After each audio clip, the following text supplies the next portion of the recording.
दुनिया रे केवल जड़े जी केवे काहाको अपेक्षा करेनि से हूँ समय। आज जो समय को आम अजथारे नष्ट कर दौरान किछि वर्ष पर आम यही समय को फेरिबा को चाहिए किंतु फेरी पाइबानी। हुए तो एबे फील होनी किंतु किछि वर्ष पर सिओ रियलाइज हम ये समय काहाको केबे किछि भी दिएनि। जीवन रे जहाँ करबा को चाहूच कर दियो जेमिति पर रिग्रेट फील न हुए कि मु करि पारि थांती हेले करिलेनी। समय पड़ीथिला हेले मु ताको नष्ट करदेली। मनरे सारा जीवन पई अफसोस रही जीवो।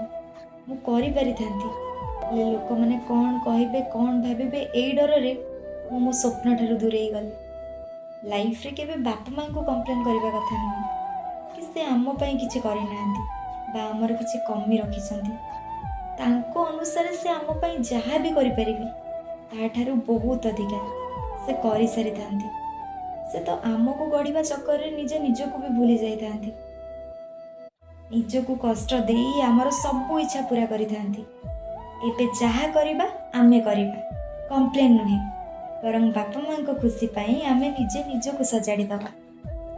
गोटे वर्षर मूल्य कौन थरुटे ताकू पचार जे परीक्षा रे फेल हेछि। गोटे मासर मूल्य कौन ताकू पचार जी मास सारा परिश्रम तो करिछि किंतु ताकू दरमा मिलेनि।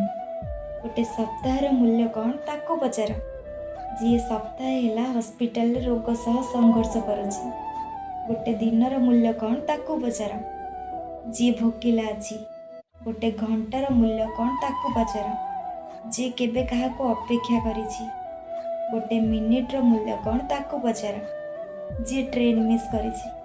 गोटे सेकेंडर मूल्य थरुटे ताकू पचार जी एक्सीडेंट रे मरिछि।